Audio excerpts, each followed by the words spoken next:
Welcome to our deep dive today, Oh, where we're going to be exploring a unique approach to ADHD okay. through the ancient lens of Ayurveda. Cool. We're going beyond just listing symptoms. Okay. Instead, we're going to be using the wisdom of Ayurveda to understand the why behind those symptoms, Right. looking at them through the concept of doshas, Yes. Vata, Pitta, and Kapha. Mm-hmm. You might be surprised to learn how these fundamental energies, according to Ayurveda, can offer insights into ADHD. It's really interesting to see how ancient traditions can offer fresh perspectives on modern challenges, isn't it? Yeah. And we're not just exploring theory here. Right. We'll be diving into practical tips from the excerpts you've provided. Okay. From dietary changes to simple lifestyle tweaks that you can actually use in your everyday life. You had me at practical tips. I've always been curious about Ayurveda, Yeah. but I'll admit the whole dosha thing seemed a bit mysterious. Right. So let's start there. Okay. How do these doshas, these energies, actually play out in someone with ADHD? Well, think of it this way. Okay. Each dosha has its own unique energy signature. And when they're balanced, things flow smoothly. Yeah. But when they're out of whack, that's when we start to see challenges. Okay. And in the case of ADHD, those challenges can manifest in different ways depending on which dosha is dominant. Okay, so it's not a one-size-fits-all situation. Right. That makes sense. Huh? Can you give us some concrete examples? Sure. Let's say someone is primarily Vata. Yeah. What might that look like in terms of their ADHD? Imagine a lively, energetic butterfly flitting from flower to flower, Oh, okay. never quite settling. Right. That's Vata energy. Yeah. It's all about movement, Mm. change, and that quick, airy quality. Got it. Now picture that energy in the mind. Right. A Vata-dominant person with ADHD might experience racing thoughts, difficulty focusing, Yeah. bursts of energy, Right. and that constant urge to be on the go. Yeah. It's like a whirlwind of activity in their mind. Wow, that's a really vivid image. Yeah. I could definitely see how that can make it tough to focus and stay on task. Right. So what about Pitta? Okay. How does that fiery energy manifest in ADHD? If Vata is a butterfly, Uh-huh. Pitta is a laser beam. Okay. Intense, focused, and driven by a powerful inner fire. Got it. Now imagine that intensity directed inwards. A Pitta-dominant person with ADHD might struggle with irritability, Yeah. impatience, Right. perfectionism, Yeah. and a tendency to get easily frustrated. Right. That fiery drive can be a source of great strength, Mm-hmm. but when it's imbalanced, it can lead to outbursts Right. and difficulty regulating emotions. So it's not just about being hyperactive. Right. It's about how that energy is expressed. Exactly. And finally, we have Kapha, Mm-hmm. the grounded, earthy energy. Yes. How does Kapha show up in ADHD? If Vata is a butterfly Okay. and Pitta is a laser, Yeah. Kapha is a gentle meandering river. Gotcha. It's slow moving, Right. steady, Yeah. and grounding. Okay. But when Kapha is out of balance, that steadiness can become stagnation. Right. A Kapha-dominant person with ADHD might experience lethargy, Mm-hmm. difficulty with motivation, Right. a tendency to daydream, and a feeling of being stuck. Oh, okay. It's like the river needs a little push to keep flowing smoothly. Okay. I'm starting to get a much clearer picture of how these doshas can paint a more nuanced and personalized understanding of ADHD. But I'm sure many of our listeners are wondering, so what? Yeah. How does knowing my dominant dosha actually help me manage my ADHD? That's where the real magic of Ayurveda comes in. Okay. It's not just about labeling. Right. It's about empowering you to make targeted changes that address your specific imbalances. Okay. And those changes can be surprisingly simple. Yeah. Things like adjusting your diet, Right. incorporating certain herbs, or tweaking your daily routines. Now you're talking my language. Yeah. I love the idea of finding simple, natural solutions Right. that work with my body, Uh-huh. not against it. Yeah. So let's dive into some of those practical tips, Okay. starting with diet. Mm-hmm. What does Ayurveda have to say about the connection between food and ADHD? Ayurveda sees food as medicine. Okay. What you eat can either aggravate your dosha imbalances Right. or help to restore harmony. Got it. And when it comes to ADHD, Mm-hmm. certain dietary choices can make a world of difference. Okay. So it's not just about eating healthy in general. Right. It's about choosing foods Yes. that specifically support your dominant dosha. Exactly. Yeah. For example, remember that Vata energy we talked about? That whirlwind of activity? Yeah. Well, according to Ayurveda, Vata can be further aggravated by cold, raw foods and drinks. Right. Caffeine and processed foods. Okay.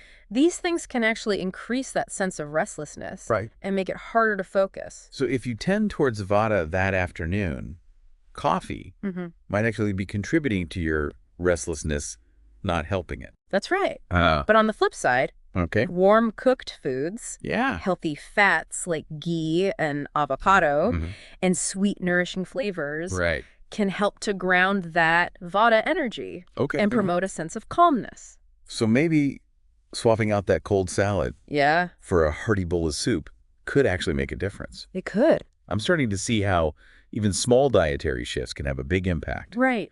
But what about Pitta? Okay. What kind of food should someone with a Pitta imbalance focus on? Remember that fiery Pitta energy? Yes. Well, imagine pouring gasoline on that fire. Oh, That's what spicy foods, caffeine and alcohol can do to Pitta. Right. They can increase that internal heat. Okay. And lead to even more irritability and impulsivity. So maybe skipping the hot wings. Yeah. And going for a cooling cucumber salad instead could be a good move for Pitta. Exactly. Yeah. And instead of that extra cup of coffee, try cooling drinks like coconut water or herbal teas. Pitta thrives on calmness and serenity. Right. So choosing foods and drinks that promote those qualities is key. Cooling and calming for Pitta. Yes. And finally, what about kapha? Okay. What does a kapha pacifying diet look like? Remember that slow-moving river analogy? Well, heavy, oily foods and excessive sweets can actually make that river even more sluggish. They can contribute to that feeling of lethargy and make it even harder to get motivated. So ditching the donuts and opting for a lentil soup with a sprinkle of ginger could be a game changer for kapha. It could. I'm starting to see how personalized this approach is. That's exactly it. Yeah. It's about understanding your unique dosha and making choices that support your individual needs. This is all so fascinating. It is. I'm already thinking about my own diet and how I can make some tweaks based on my dosha. Good. But I know we've only scratched the surface here. Right. There's so much more to explore. Last time we explored how understanding your dominant dosha, whether you lean towards Vata, Pitta, or Kapha, can provide personalized insights into your ADHD. We even dipped our toes into the Ayurvedic approach to diet, discovering how certain foods can either aggravate or pacify those dosha imbalances. It's amazing how food can be such a powerful tool for creating balance, isn't it? Yeah, it is. But Ayurveda goes far beyond just what's on your plate. It's a holistic system that considers your entire lifestyle. From your daily routines to your movement practices to even the way you interact with your environment. Okay, I'm intrigued. Let's start with routines. Okay. Why are they so important in Ayurveda, especially for managing ADHD? Think about it this way. Routines create structure. And structure provides a sense of grounding. Especially for those who thrive on predictability. Now, remember that Vata energy we talked about? That whirlwind of activity? Well, Vata, more than any other dosha, benefits from a structured routine. So if you tend towards Vata having a consistent schedule, waking up at the same time each day, having regular meal times, even incorporating calming activities like meditation, or a gentle yoga practice could actually help to calm that inner whirlwind. Exactly. It's like creating a safe container for that Vata energy. Helping it to flow in a more balanced way. And it's not just about the big things. Even small rituals. Like enjoying a cup of warm herbal tea before bed or taking a few minutes to do some deep breathing exercises can make a world of difference. I love that. It's about finding those little moments of grounding throughout the day. But what about Pitta? Does routine play a role in balancing Pitta energy too? Absolutely. While Pitta might not crave structure as much as Vata, having a routine can help to create a sense of calm and prevent that fiery energy from getting overheated. So even though Pitta thrives on challenges and accomplishments, having some predictability in their day can help to prevent burnout. And those intense emotional swings. That's right. For Pitta, it's about finding a balance between pushing themselves and creating space for relaxation and self-care. Regular exercise is important for Pitta. Okay. But it's crucial to choose activities that promote calmness. Right. Rather than competition. Got it.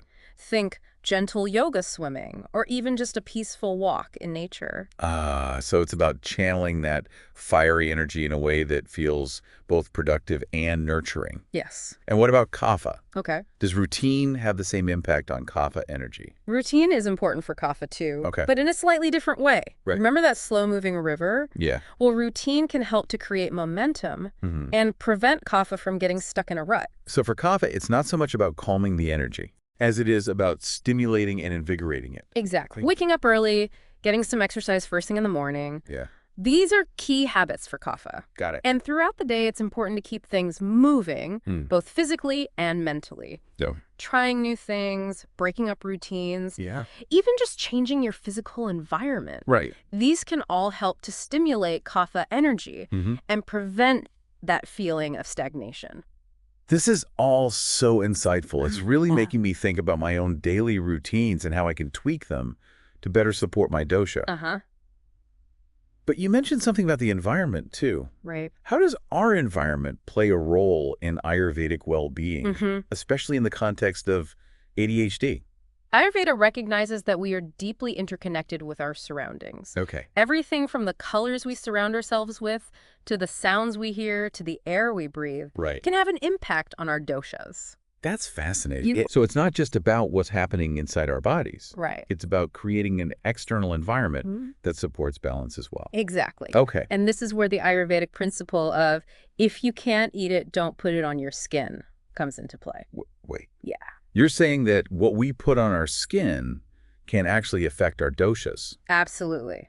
Wow. Ayurveda views the skin as a permeable membrane. Right. Meaning that substances can be absorbed through it. Okay. So it's important to be mindful of the products we use, from lotions and soaps to cleaning supplies and even clothing. I never thought about it that way. So you're saying that choosing natural, non-toxic products could actually help to create a more balanced environment for our doshas? That's right. Okay. And it's not just about avoiding harsh chemicals. Right. Creating a soothing and harmonious environment is also important. Yeah. For Vata, that might mean surrounding yourself with warm colors and soft textures. For Pitta, it might mean creating a cool and serene space with calming scents. Right. And for Kapha, it might mean incorporating bright colors and stimulating aromas.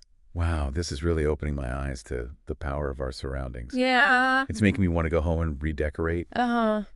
But I'm also curious. Yeah. Are there any other specific recommendations for creating an ADHD-friendly environment from an Ayurvedic perspective? One of the most important things you can do is minimize distractions. Okay. Especially for Vata types who are easily overstimulated. Right. Creating a dedicated workspace, turning off notifications, and setting boundaries around technology. Yeah. These can all help to create a more focused and productive environment. Those are great tips. Yeah. I know I'm definitely guilty of letting technology take over sometimes, but I'm also wondering, what about nature? Okay.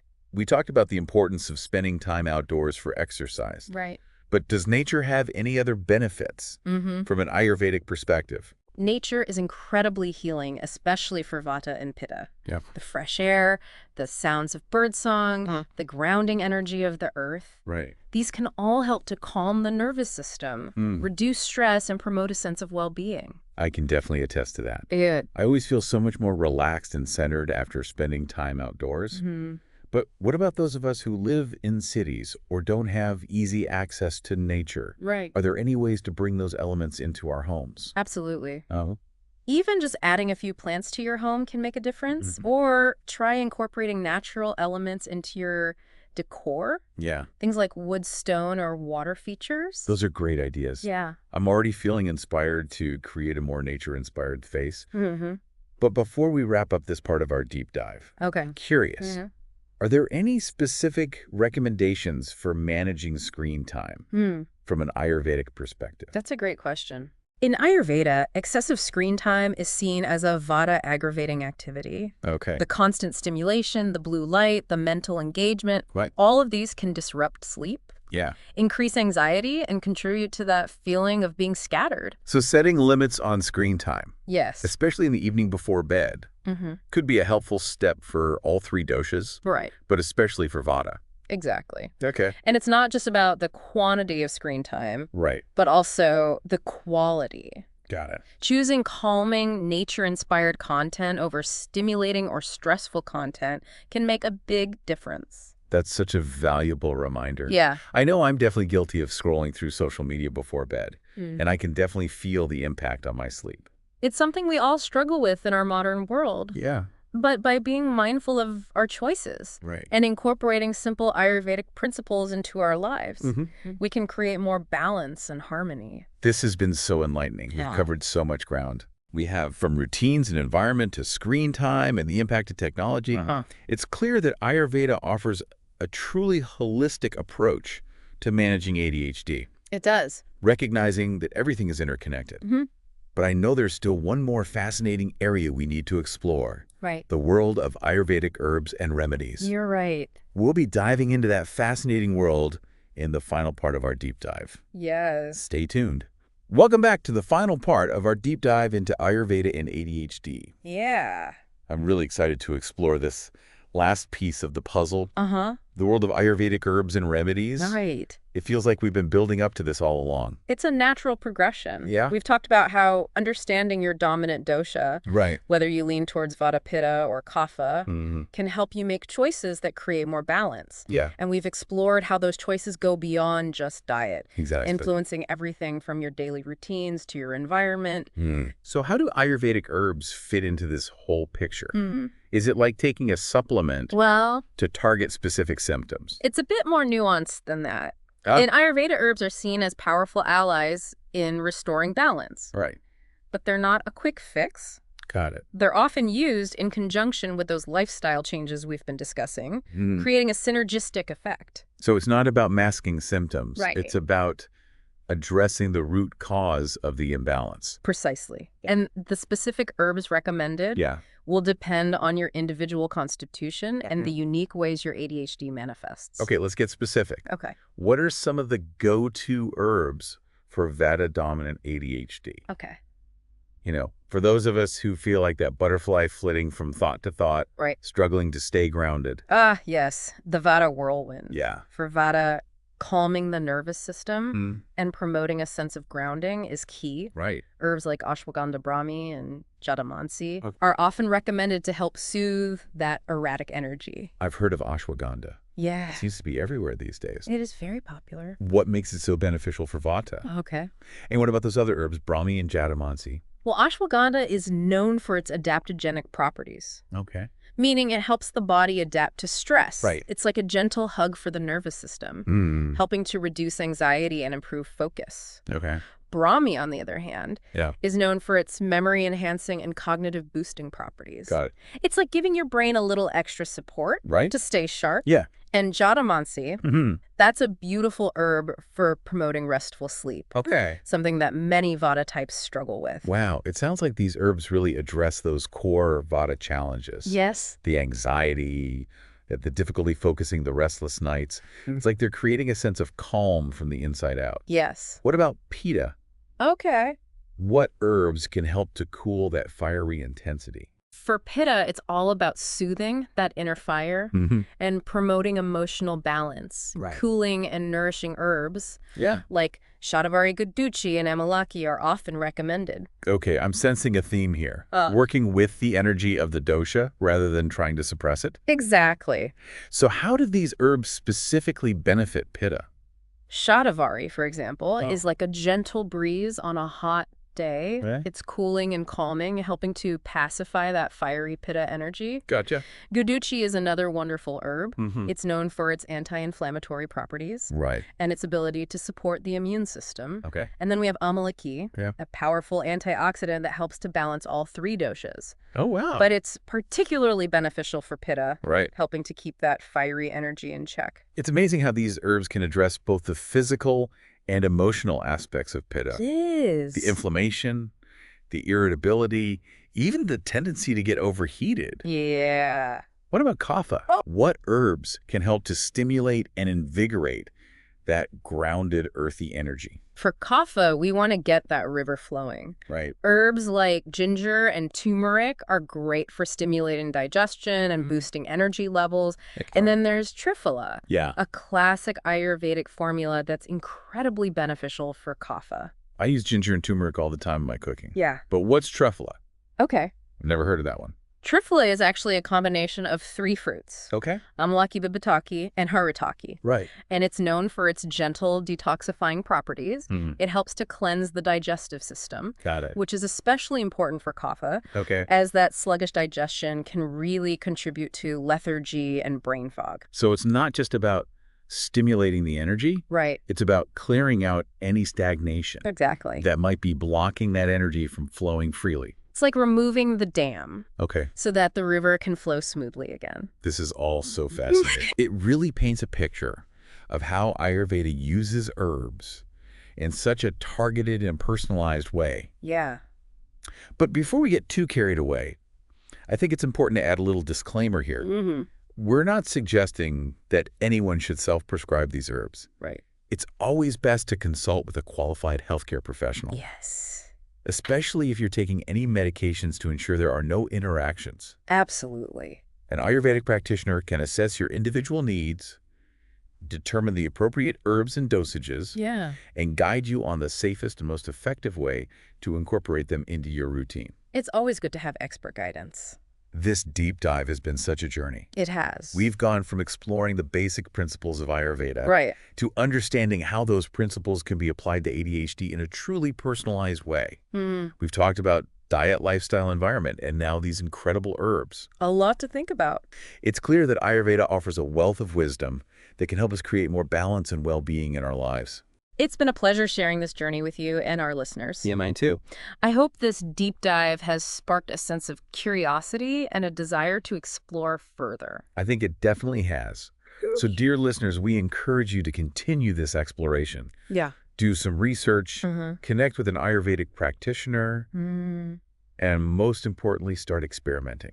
Yes. Try incorporating one small Ayurvedic principle into your life. Right. Whether it's swapping out that sugary snack for a piece of fruit, taking a few minutes to breathe deeply, or simply noticing the impact of your surroundings on your energy. Good. You might be surprised by the profound impact these small changes can have. Small changes can make a big difference. Remember, Ayurveda is a journey, not a destination. It's about finding what works for you and creating a life that feels aligned and balanced. Right. Thank you for joining us on this deep dive. Yes, thank you. Until next time, keep exploring, keep learning, and keep thriving.